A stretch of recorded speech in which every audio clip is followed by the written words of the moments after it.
بالله من الشيطان الرجيم بسم الله الرحمن الرحيم الحمد لله رب العالمين والعاقبة للمتقين والجنة للمؤمنين ثم الصلاة والسلام على أشرف الأنبياء والمرسلين جد الحسن والحسين أبا القاسم محمد اللهم صل على محمد وآل محمد وعجل فرجهم وآل الطيبين الطاهرين المعصومين المظلومين المنتخبين أما بعد فقد قال الله تبارك وتعالى في قرآن المجيد وقوله الحق وأصدق الصادقين بسم الله الرحمن الرحيم إن الذين يرمون المحصنات الغافلات المؤمنات لعنوا في الدنيا والآخرة وَلَهُمْ عَذَابٌ عَظِيم. درود بھیجیے محمد اور اس کی آل. اللهم صل على محمد وآل محمد وعجل فرجهم. تمام تعریفیں اس پروردگار کے لیے ہیں وہ سمندر میں رہنے والی مچھلیوں کی حرکت سے واقف ہے. ماشاءاللہ. درود اور سلام ہو ان ہستیوں پر جن ہستیوں کی وجہ سے اللہ نے اس کائنات کا وجود بخشا. پچھلے جمعے نہیں اس سے پچھلے جمعے ربط دیتے ہوئے اپنی تقریر کو آگے بڑھانا چاہتا ہوں. بسم اللہ. بے شرط یہ ہے کہ آپ کا ساتھ چاہیے. اس تقریر میں میں نے کہا تھا کہ اللہ تبارک و تعالیٰ نے انسان کو 4 چیزوں سے بنایا ہے ماشاءاللہ. اور وہ چاروں چیزیں جو آپس میں دشمن ہیں، اسی لیے انسان کا مزاج ایک دوسرے سے مختلف ہے. انسان کا مزاج ایک دوسرے سے مختلف ہے اور اللہ تبارک و تعالیٰ نے قرآن میں اسی انسان کی کئی قسمیں بیان کی ہیں اور ہمارے معاشرے میں بھی یہی انسان ظالم بھی ہے مظلوم بھی ہے. توجہ ہے. یہی انسان ظالم بھی ہے مظلوم بھی ہے. یہی انسان متکبر بھی ہے اور مومن بھی ہے. یہی انسان متکبر بھی ہے اور مومن بھی ہے. یہی انسان پھانسی پہ چڑھنے والا بھی ہے پھانسی دینے والا بھی ہے. یہی انسان ہے. تو لہذا اسی انسان کا مزاج مختلف ہے. کسی کا کسی کے ساتھ مزاج نہیں مل رہا. ہر انسان الگ مزاج رکھتا ہے. لوگ کہتے ہیں نا محمد ہم جیسا تھا. بتاؤ محمد کس جیسا تھا؟ محمد ہم جیسا تھا. بتاؤ محمد کس جیسا تھا؟ در حقیقت یہ نادان ہیں جو عظمت مصطفیٰ کو بھول بیٹھے ہیں، کیونکہ انہوں نے جس راوی سے دین لیا ہے وہ راوی بھگوڑوں میں شمار ہوا کرتا ہے.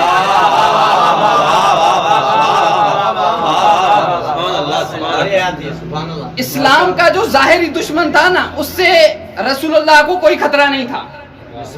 اسلام کا جو ظاہری دشمن تھا رسول اللہ کو اس سے کوئی خطرہ ہی نہیں تھا. لیکن جو ظاہری دشمن نہیں تھا جو منافق تھا یہ بڑا خطرناک تھا. اور یہی وجہ ہے کہ اللہ تبارک و تعالیٰ نے اسی منافق کو کم سے کم ترین درجے پر رکھا جہنم میں. کیوں؟ اس کی وجہ یہی ہے کہ یہ منافق ایسا ہے کہ جو چھپ کے وار کرتا ہے. چھپ کے وار کرتا ہے. بسم اللہ. بسم اللہ. امام رضا علیہ الصلوۃ والسلام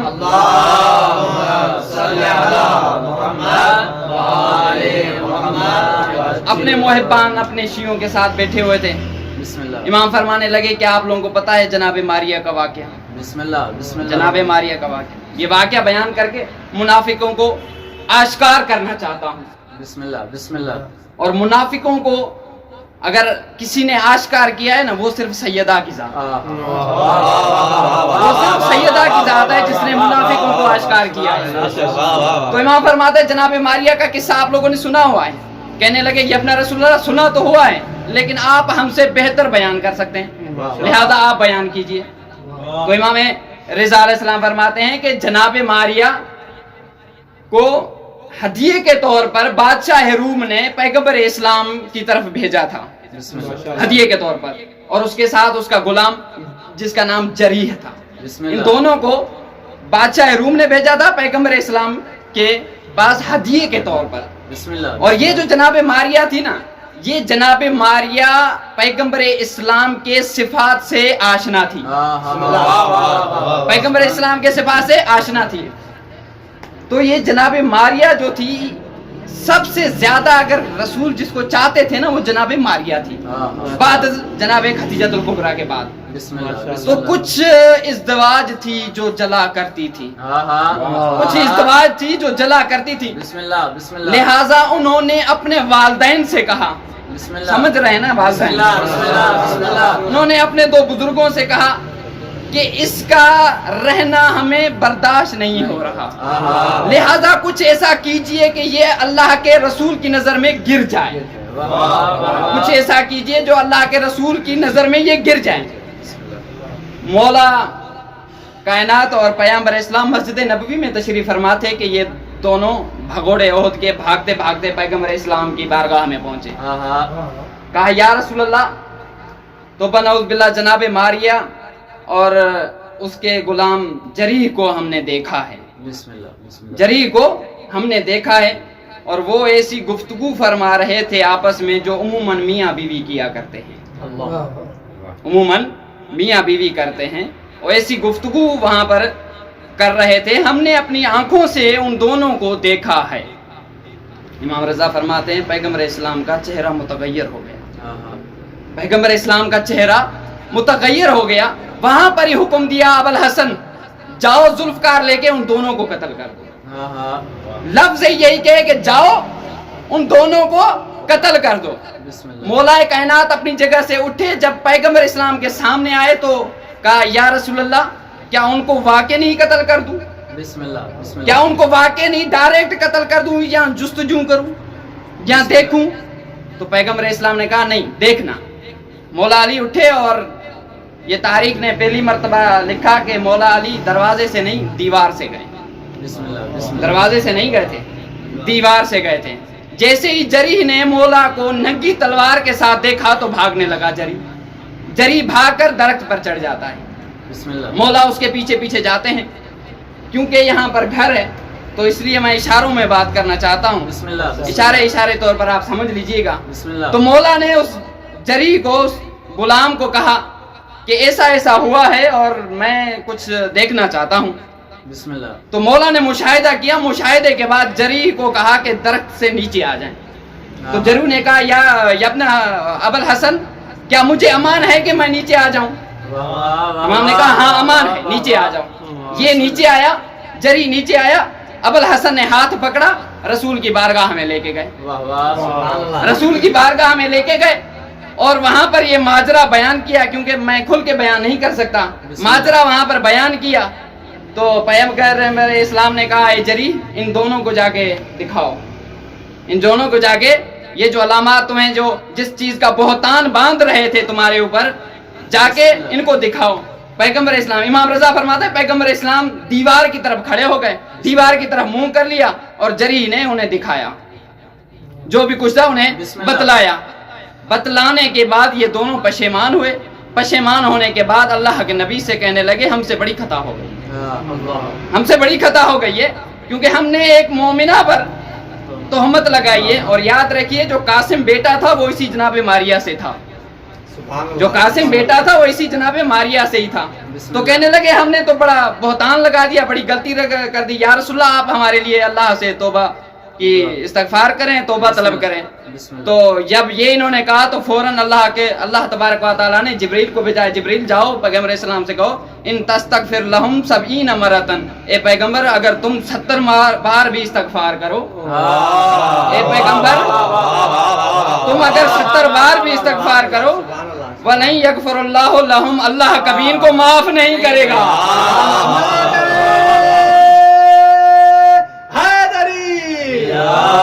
اللہ کبھی معاف نہیں کرے گا. یہ ماجرا دیکھنے کے بعد اللہ تبارک و تعالیٰ نے ایک اور آیت نازل کی, ان الذین یرمون المحصنات الغافلات المؤمنات. اے حبیب یہ لوگ جو مومنین عورتوں پر, جو پاک دامن عورتیں ہوتی ہیں, جو ہر قسم سے مبرہ ہوتی ہے, یہ ان پر تہمت لگاتے ہیں. لعنوا فی الدنیا والآخرہ, تو اللہ ان پر لعنت بھیجتا ہے دنیا میں بھی آخرت پر بھی. اے حبیب انہی لوگوں پر صلوات پڑھیں محمد علیہ محمد.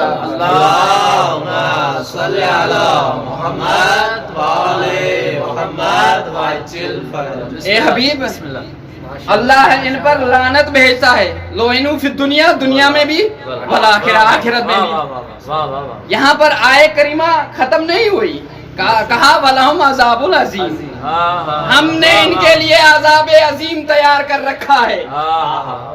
برادران تسنن نے بھی اس واقعے کو بیان کیا, برادران تشیع نے بھی اس واقعے کو بیان کیا. فرق صرف اتنا ہے, انہوں نے نام نہیں لیے, انہوں نے نام لیے. انہوں نے نام نہیں لیے. اور یہ واقعہ جو پڑھ رہا ہوں یہ دونوں کی کتاب, معتبر کتابوں سے پڑھ رہا ہوں. اہل تسنن کے ہاں بھی یہ واقعہ موجود ہے, اہل تشیع کے ہاں بھی یہ واقعہ موجود ہے, لیکن فرق صرف اتنا ہے کہ انہوں نے نام نہیں لیے, انہوں نے نام لے لیے. تو یہ جو منافقی مزاج تھا یہ بڑا خطرناک مزاج تھا. اور اس کے بعد پھر یہی لوگ پھر اسی واقعے پر اعتراض اٹھاتے ہیں. کیا اٹھاتے ہیں؟ اگر ایسی بات تھی, ایک اتنی بڑی مومنہ پر انہوں نے جب تہمت لگائی تو کیا وجہ تھی کہ اللہ کے رسول نے ان پر حد جاری نہیں کی؟ کیا وجہ تھی کہ اللہ کے رسول نے ان پر حد جاری نہیں کی؟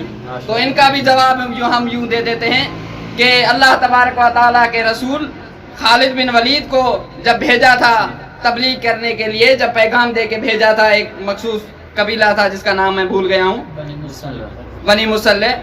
تو وہاں پر جب اس کو بھیجا تھا تو جب زمانے جاہلیت میں جو اس خالد بن ولید کا جو قبیلہ تھا, ان کی ان سے بڑی دشمنی تھی. تو جب خالد بن ولید نے ان کے ہاتھوں میں جب تلواریں ننگی دیکھی تو اس کا تھوڑا ہوش چکرا گیا. یہ سوچنے لگا شاید یہ مجھے قتل کر دیں گے. تو ان کو کہنے لگا کہ تلواریں اپنی ہمارے پاس رکھوا لیجئے. تو وہاں پر انہوں نے کہا کہ نہیں, کچھ بندوں نے کہا کہ نہیں ہم ایسا نہیں کریں گے کیونکہ ہماری آپ سے دشمنی ہے, ہو سکتا ہو کہ آپ اس چیز کا فائدہ اٹھا لیں. انہوں نے کہا نہیں میں فائدہ نہیں اٹھاؤں گا. لہذا نتیجہ یہ ہوا کہ جب انہوں نے تلواریں رکھی تو اس خالد بن ولید نے ان پر حملہ کیا اور وہاں پر کئی افراد کو قتل کیا. جب یہ قضیہ پیغمبر اسلام کے پاس پہنچا تو پیغمبر اسلام نے مولا علی کو ہدایتیں جاری کی اور مولا علی کو خالد بن ولید کے پاس بھیجا اسی قبیلے میں. جب مولا کائنات وہاں پر پہنچے تو ان سے باتیں کی. مولا کائنات نے کہا ہم سب کچھ دینے کے لیے تیار ہیں, جتنے بھی یہاں پر افراد قتل ہوئے ہیں ہم ان کا جو چاہتے ہیں کہ ان کا وہ ازالہ کریں, ہم انہیں دیت دیں, ہم انہیں دیت دیں. تو روایات کے جملے ہیں کہ مولا کائنات نے انہیں جو جتنے وہاں پر قتل ہوئے تھے ان کی بھی دیت دی, حتیٰ کہ جس میں کتے پانی پیا کرتے تھے ان برتنوں کی بھی دیت دی. مولا کائنات نے ان برتنوں کی بھی دیت دی. سب کی دیت دینے کے بعد مولا کائنات ان سے کہنے لگے اب بھی اگر آپ کہیں تو میں اس سے زیادہ رقم دینے کے لیے تیار ہوں. تو انہوں نے کہا نہیں یا علی بس ہمارا ازالہ ہو گیا. تو آخر میں مولا کائنات کا انصاف دیکھیے کہ مولا کائنات کے پاس باقی جتنا مال بچا تھا, جتنا پیسہ بچا تھا, وہ ان کو یہ کہہ کے دیا کہ شاید اس معاملے کی وجہ سے, اس واقعے کی وجہ سے شاید آپ کی عورتوں پر تھوڑا اثر پڑا ہو, یہ اس کا ہدیہ ہے. آواز بلند تر صلوات. اللہم صلی علی محمد وآلِ محمد. یہ ان کا ہدیہ دے کے جا رہا ہوں. تو اسی طرح خالد بن ولید کو لے کے اللہ تبارک و تعالیٰ کے رسول کی بارگاہ میں پہنچے, لیکن اللہ کے رسول نے ان پر کوئی حد جاری نہیں کی, ان پر کوئی حد جاری نہیں کی. تو قبلہ حد ہر جگہ پہ جاری نہیں ہوا کرتی, کچھ اصول ہوتے ہیں. وہاں پر اصول کون سا تھا اللہ کے رسول کے پاس؟ دیکھیں آپ مجھ سے زیادہ جانتے ہیں کہ پاکستان میں کچھ ٹائم پہلے جو حالات خراب کیے گئے تھے, ایک بڑی تنظیم تھی تحریک لبیک یا رسول اللہ. یہ اس پر پابندی کئی سال پہلے لگنی چاہیے تھی، لیکن انہوں نے نہیں لگائی تھی. کیوں؟ بسم اللہ. اس وجہ سے کہ حکمران جانتے تھے کہ اس سے کچھ کریں گے تو ہمارے ملک کے حالات خراب ہو جائیں گے، ہمارے ملک کے حالات خراب ہو جائیں گے. لہذا سیاست یہی تھی کہ ان کو کچھ بھی نہیں کہا جائے. تو اللہ کا رسول کے پاس بھی سیاست یہی تھی کہ ابھی ان کو کچھ بھی نہیں کہا جائے. کیوں؟ اس لیے کہ اللہ کے رسول کا ایک بہترین فرمان بھی ہمارے پاس موجود ہے. بسم اللہ. اللہ کے رسول فرماتے ہیں وہ عیسائی اور وہ یہودی کیا کہیں گے کہ محمد ابھی اپنے اصحاب پر حد جاری کر رہا ہے، محمد اپنے اصحاب پر ابھی حد جاری کر رہا ہے. تو یہ جو منافقین تھے یہ بڑے خطرناک تھے، جن کو اللہ کے رسول نے ہر جگہ پر بے نقاب کیا، اور خصوصاً خطبہ فدقیہ میں سیدہ نے بڑا بے نقاب کیا. اس طرح سے کئی واقعات ہیں.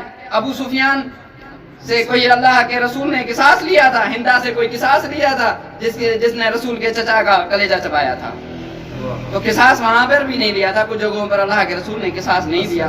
لہٰذا یہ مسلمانوں کے خلفات ہے جن کو قرآن لعنتیں بھی بھیجتا ہے، جن پر اللہ کی لعنتیں بھی ہوتی ہے، جن پر اللہ کے رسول بھی لعنتیں بھیجا کرتے ہیں. اور یہ کل کیا محشر میں منہ دکھائیں گے، یہ کل کیا محشر میں منہ دکھائیں گے جب ان کے سامنے علی مرتضیٰ ہوں گے. تو عزیزان محترم، حالانکہ مصائب کی تیاری نہیں تھی، لیکن دل چاہتا ہے کہ مصائب پڑھوں. بسم اللہ.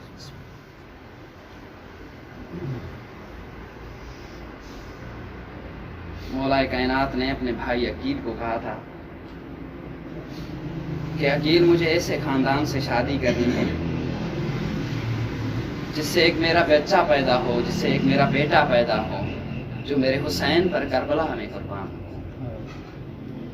عقیل چہرہ شناس تھا، خاندانوں کو جانتا تھا عقیل.